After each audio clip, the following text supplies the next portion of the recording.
Hello, everyone.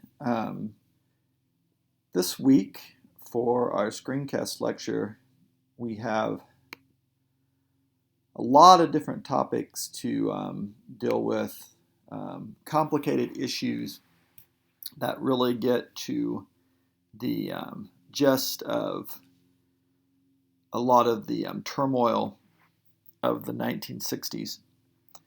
And as you can see from this beginning screen that we're looking at, I've got it broken down into basically kind of three different topic areas. Um, the conflict of the Vietnam War, the radicalization of the civil rights movement in the United States, particularly African American civil rights, and then the growing movement in the 1960s, late 1960s especially, that became known as the counterculture. And what we see with all of these topics is kind of an intertwining of issues that are all going to mesh together to create such a period of conflict and turmoil. So I'm going to try to go through this quickly, give you at least an overview. You'll get more from what you read and watch. I would highly recommend taking a close look at the reading pages in your online textbook that I mentioned in this week's folder. Certainly, I know that's a lot of reading. You wouldn't have to read it all, but I do think it would be good to skim through, look at topic areas that interest you, maybe see some of the terminology and people and images, as well as watching the documentary stuff that I've left for you.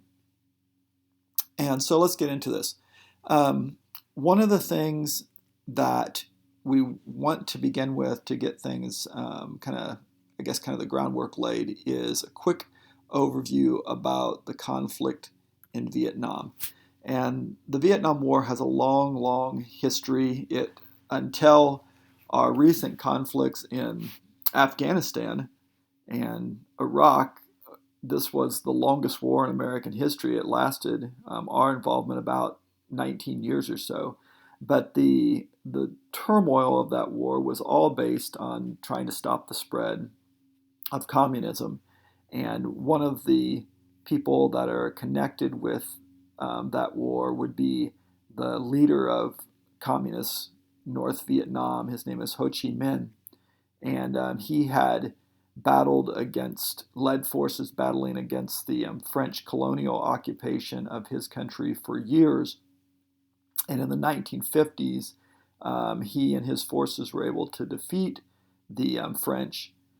And in that post-World War II era, of course, the United States was engaged in doing everything it could to stop the spread of communism. So we became more engaged within the conflict.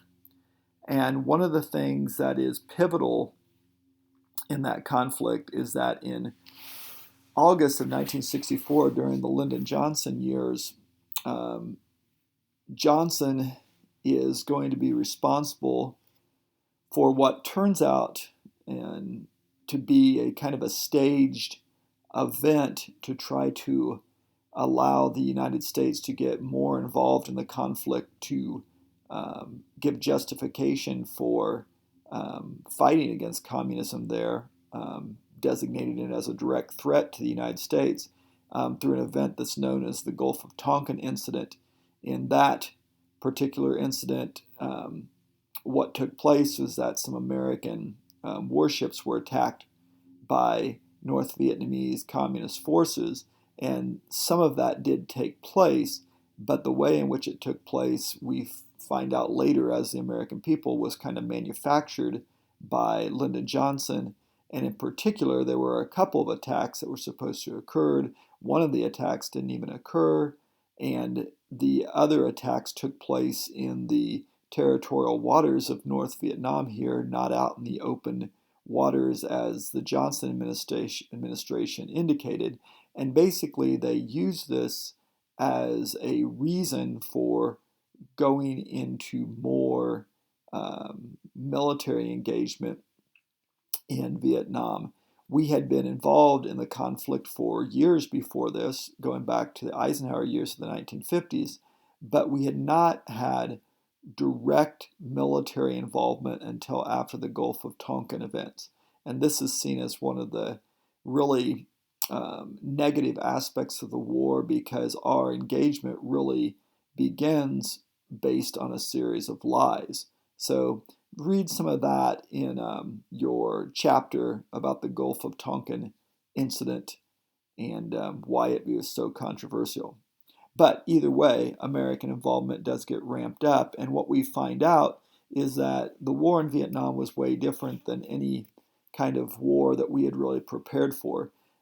You have grown up in an age where you're used to information coming out about the wars in Afghanistan and Iraq, which have been a lot of fighting against kind of guerrilla um, units, terrorist groups that use these kind of tactics, hit and run, and you know, um, improvised explosive devices, all this kind of stuff that we are familiar with now.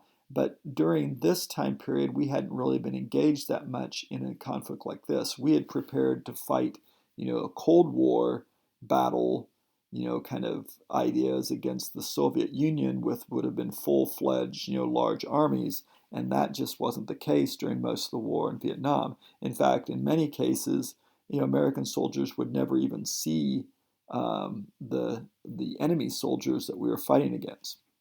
The groups that we were fighting against in Vietnam, there's actually two different groups that probably bear mentioning here. You had the North Vietnamese Regular Army, led by the government of Ho Chi Minh, but you also had um, guerrilla units called the Viet Cong, or just as I've listed here, the VC, that were operating in the southern part of Vietnam. Let's go back here. Oh, sorry, I don't have a good map, but southern part of Vietnam. And they were communist sympathizers that wanted to have communism spread all throughout the country. And they were some of the main forces that we were fighting against because we were trying to keep South Vietnam from coming under communist control. Our fighting in the war caused a lot of controversy back in the United States as well as around the world. American military techniques used all sorts of deadly weapons. I want to show a couple of them to you. The use of jellied gasoline, napalm as it's called, to burn out enemy villages. This photo here is one of the Pulitzer Prize winning photos of the war that shows children after an attack on a village taking place. And these would have been victims of napalm attacks. And, these kinds of images coming back to the United States caused a lot of controversy where the U.S. always held ourselves as kind of the heroes of the world. And now you see images of children, women, old men being injured, and the fact that this war also is the first war that's on television became a very immediate part of the life of the 1960s, where these kinds of images became viewed on a regular basis and very much a part of the controversy about the war itself. American techniques in the war led to a lot of devastation for Vietnamese civilians. Our methods of attack was to try to just go in and wipe out areas that were under communist control, especially under control of the Viet Cong or the VC. But in many cases, villages were attacked where they may have been taken over by our enemies, but the villagers themselves were not really the enemy, but yet their villages would be destroyed in the process. And so by destroying those villages, a lot of times American forces caused the civilians to become enemies of the United States through our actions. One of the other controversial um, military techniques was the use of a defoliant agent, basically to kill off jungle where the enemy could hide. It was a defoliant called Agent Orange, ended up having tremendous ecological impact on the country, as well as having impact on human life because of the toxic nature of the chemicals. That ended up leading to a lot of sicknesses of American soldiers, as indicated by this button down here, as well as terrible birth defects among the Vietnamese people in the time of the war and in the years after the war.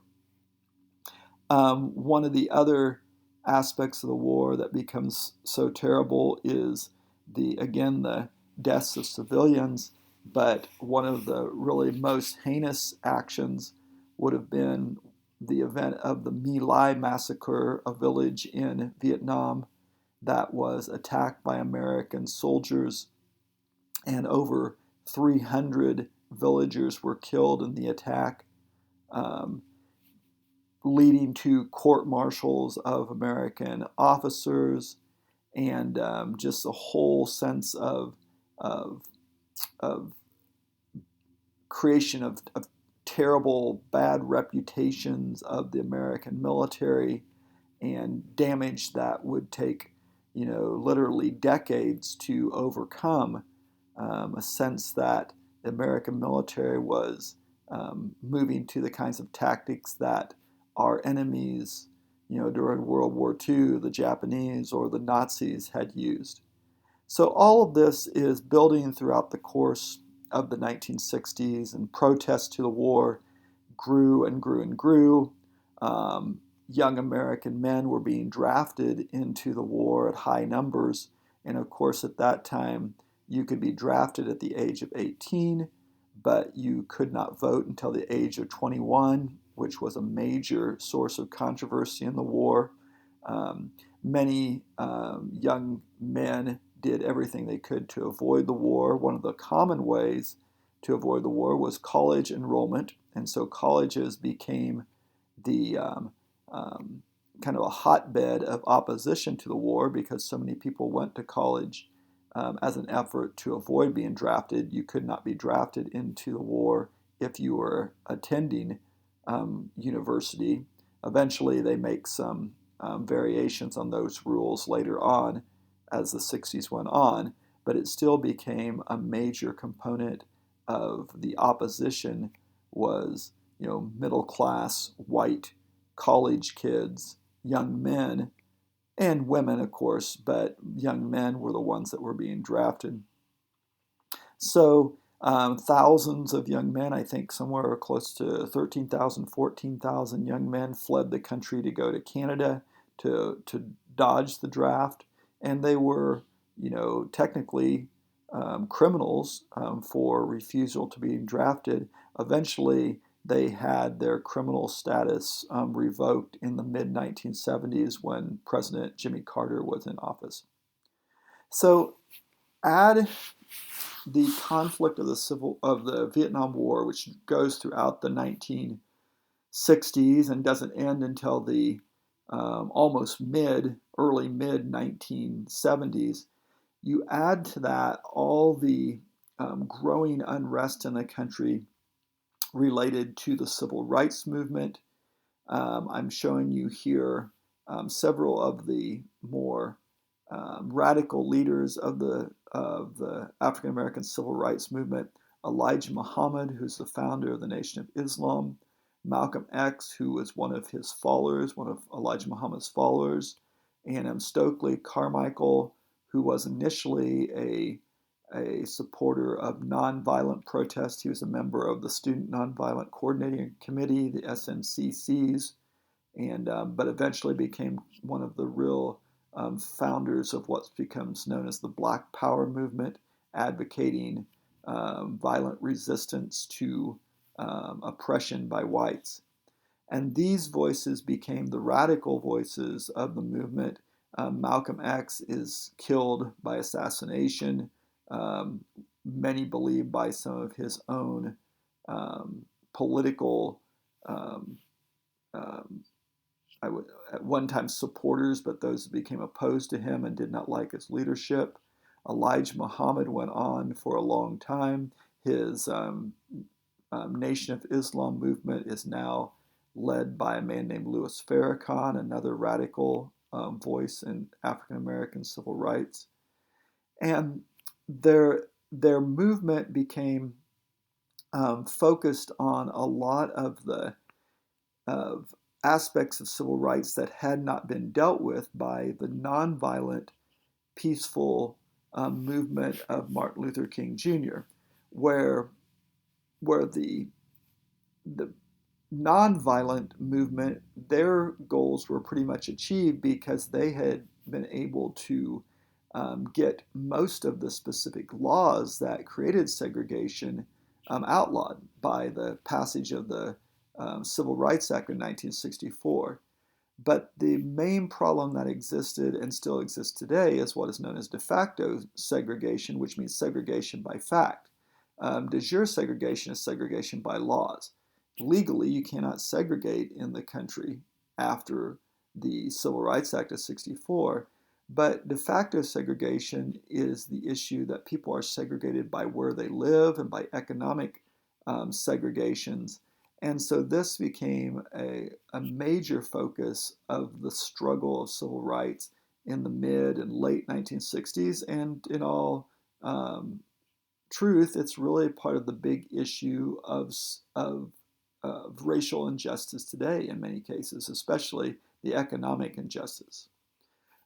This concern of these issues and anger of these issues led to a lot of violence in the 1960s. In the year I was born in 1967, there were dozens of race riots that took place all across the country, mostly in big cities, East Coast, West Coast, the Watts riots in Los Angeles a little bit earlier in the 1960s. There were riots in Kansas City. These are images of riots in Detroit and Newark, New Jersey. And you can see the numbers of people that were being killed and injured in these riots, and almost all of them were exclusively African American. So you had this movement of violence that had grown, but you still had the voice of reason and taking the path of nonviolence coming from Martin Luther King Jr. And then, of course, tragically in 1968, he's assassinated by a white supporter of white supremacist ideas, a Ku Klux Klan supporter by the name of James Earl Ray. And once Martin Luther King Jr. is killed, the violence of the movement grew even more. So this is a huge component of the turmoil of the time. In that same year that Dr. King is assassinated, just a couple of months after that, another key assassination takes place, which is the murder of JFK's younger brother, Bobby Kennedy, who was running for presidential candidate for the Democratic Party and very likely would have won that year. And he was really acting as kind of a voice of reason against all the violence and trying to pull American soldiers out of Vietnam. And then when he gets killed, people really continued to be distraught about the direction the country was taking. So the time has a tremendous amount of turmoil associated with it. The last topic within this section is the growth of this movement that is known as the counterculture. And I have a video segment that you're going to watch about this. It talks about the hippies and the counterculture. But in reality, there's kind of two different components of this movement. There's the idea of hippies who mostly supported the idea of communal society and peace and love. And then you had this movement of student radicals led by groups like the Youth International Party and the SDS, Students for a Democratic Society. And they were the radicals that, in many cases, were using violence to try to force changes that they wanted to see, either force changes in improved treatment of minorities, improved treatment of people in poverty, as well as trying to end the war in Vietnam. So you had quite a lot of change taking place and turmoil in the country. And with all this whole rise of a different kind of way that young people were living and acting in the 1960s, coming out of this counterculture and hippie culture movement, it became tremendously difficult for the older generation of people in the country to really understand what this baby boom generation was really all about. So the 60s, such a turmoil filled decade. Your focus is on those topics for this week, and I hope you take the time to watch the documentary footage and to look at the reading sections to try to get a better understanding of the time. Talk to you later. Goodbye.